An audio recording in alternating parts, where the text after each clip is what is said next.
The Los Angeles Police Department has implemented a reform, and the preliminary data regarding the outcome of this reform looks promising, although it's only been in place for several months and we need more details, more data to kind of see if this is working out. But so far, looks promising, and we should be pushing for a lot more police reform.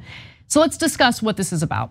It's about what's referred to as pretextual stops, where a cop will see someone with a broken taillight, for instance, and then stop them in an effort to fish for other things.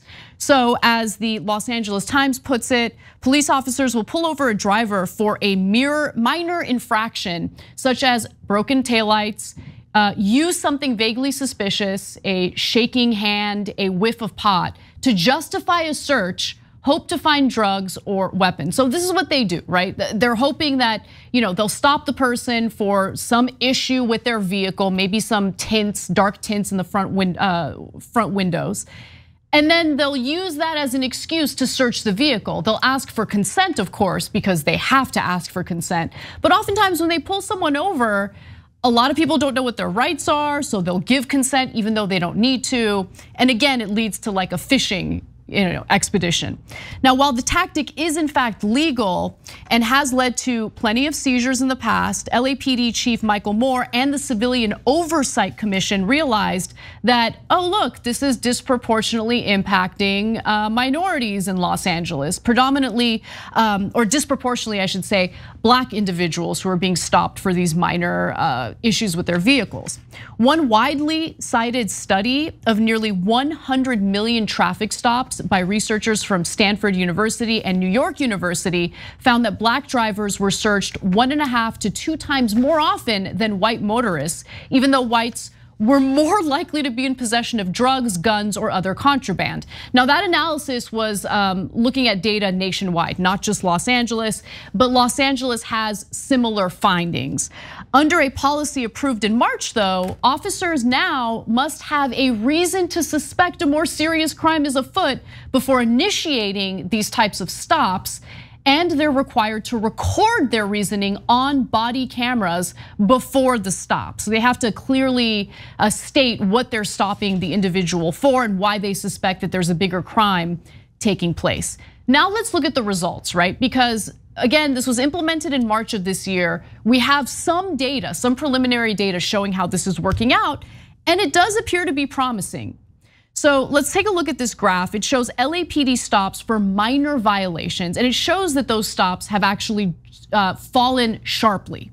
Insignificant non-moving and equipment violations, which include a wide array of offenses such as expired registration or an air freshener hanging from a rearview mirror, accounted for 12% of all traffic and pedestrian stops from April through the end of August of this year.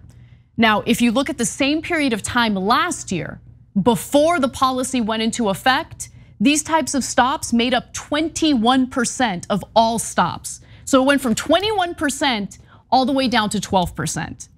Now, officers are much less likely to rely on consent from the drivers because now they have more probable cause to actually search their vehicles. There's more purpose behind these stops than just fishing, right? Now, police found something illegal in 26% of the searches conducted during the recent stops for minor violations. And that's a slight increase compared with their success rate before the new policy.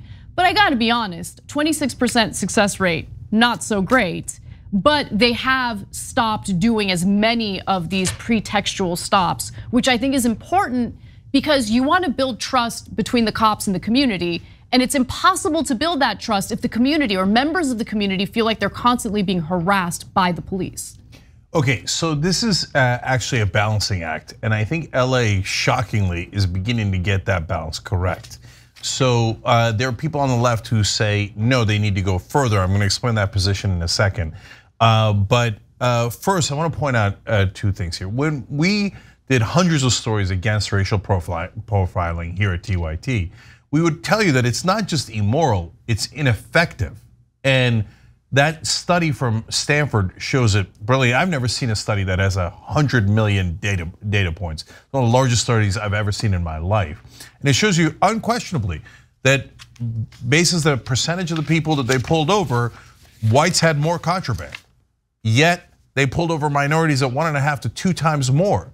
That's unbelievable. That's just, and it shows you not only are you targeting the wrong people, not only are you doing racism and then dividing the country because of that, but it's also not working, right? And so in this case, then you put it into implementation, say, hey, stop doing that, and have a good reason for stopping people, and boom, the amount of contraband that's seized goes up, not down. So, as a percentage, certainly. And so that's great. That means they're becoming more effective at finding the actual bad guys. So, guys, some on the left say no, including someone who was actually a guest on this show, say no, we should have no pretext stops at all, okay? But wait a minute. Pretext doesn't mean just nonsense things like, oh, you had an air freshener and technically that's illegal.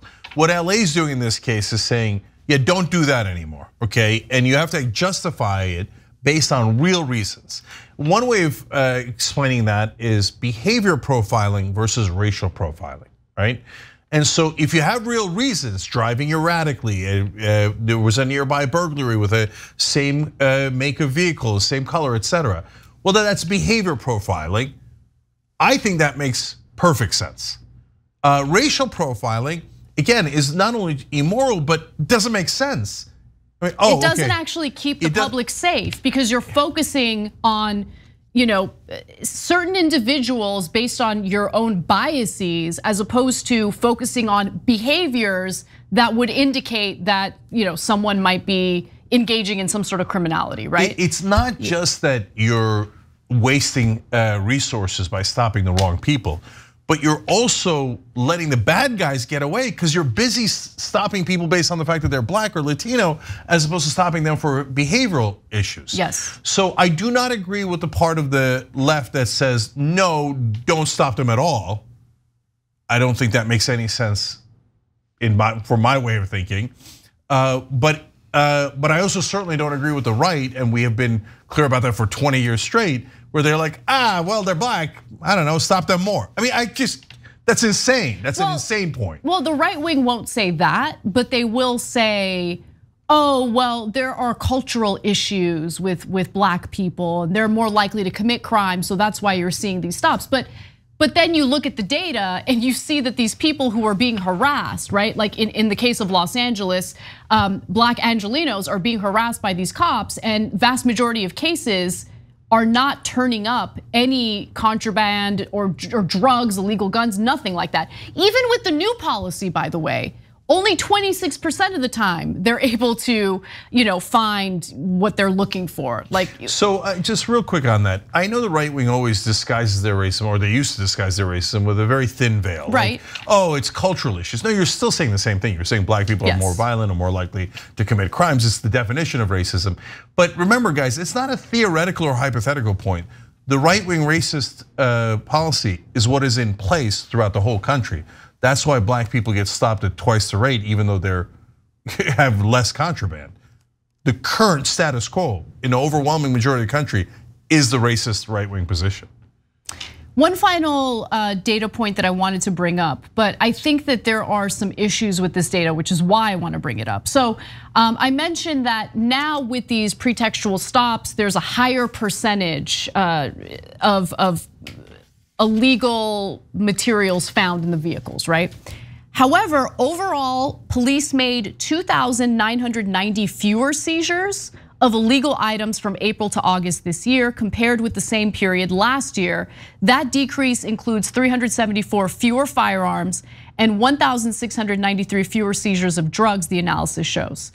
Okay, I care more about the firearms issue than someone being in possession of drugs. By the way, I mean, right now you can see people literally doing illegal drugs on the streets with nothing happening, right? So the drug part, let's just take that out. The legal guns, I find that to be a huge issue because there's increased gun violence, not just in Los Angeles, but all across the country, we know that.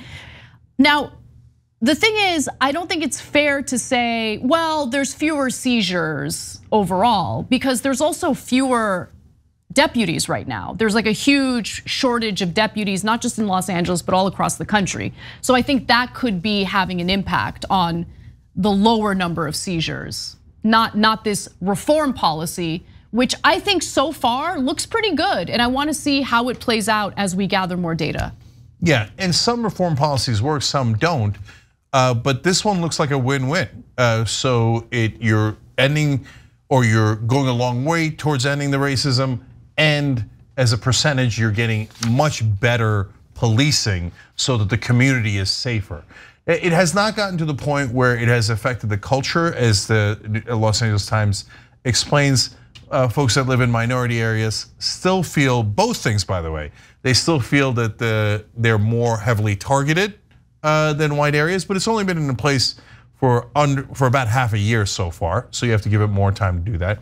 But by the way, they're also worried that there's less policing in their areas. So, and it's not necessarily related to this, it's more related to the issue that Anna brought up, which is that in LA, there's just way less cops these days because of all the turnover issues, et cetera. And so you've got to be able to do policing while at the same time being fair to everyone. And it takes a long time to build trust with the community after decades and decades of high-profile stories of the police using excessive force and brutalizing members of the Black community, Latino community. It's going to take some time, but we got to start somewhere. And again, it looks like this particular reform is already showing some promising results.